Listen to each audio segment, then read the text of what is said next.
कोई चानी बेचता, आ कोई दूध में मिला के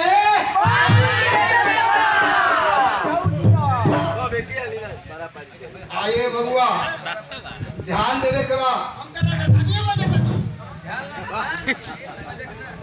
और देखी महीना बा सावन के शिवरात्रि है। शिव जी के बारे में हम बहुत कम समय में गावी।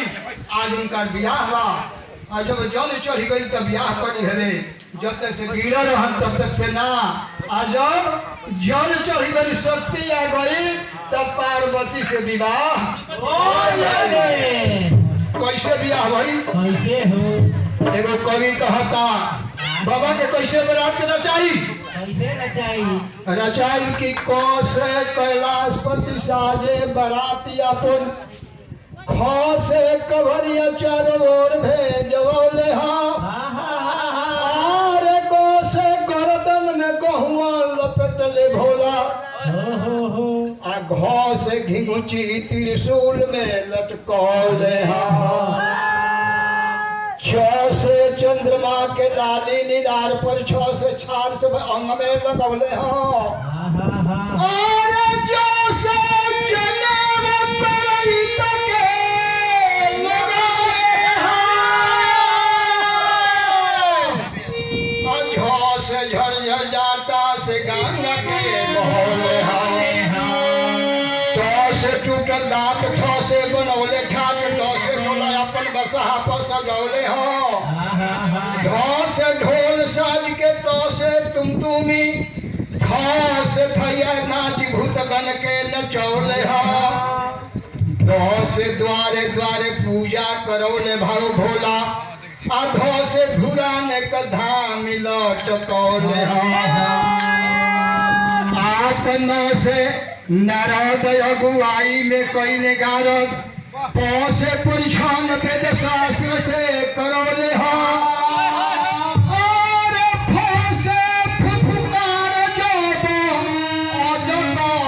छोड़े लगले आप तो ऐसने बरात शिवया देखी बरात सजा के असुर जी कैसे चलते चले बहुत कम समय में। मेरे ध्यान दो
Hey!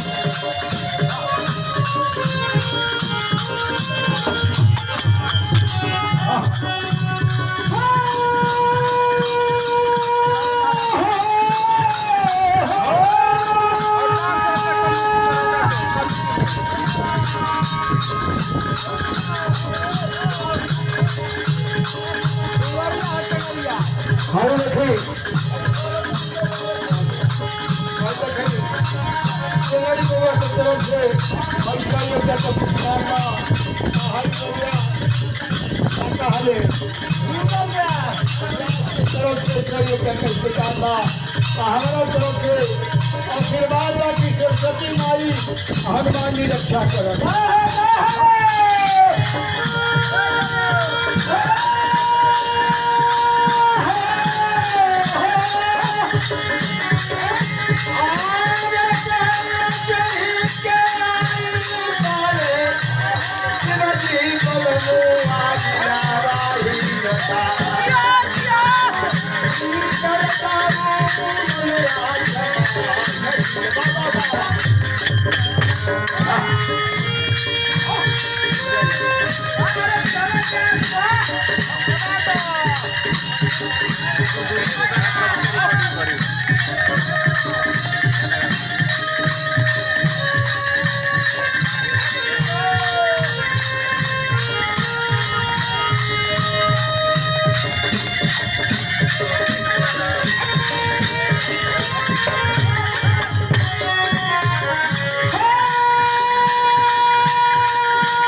आए परमेत आए रमेश्वर सोना रे चिन्ही की सोना हो की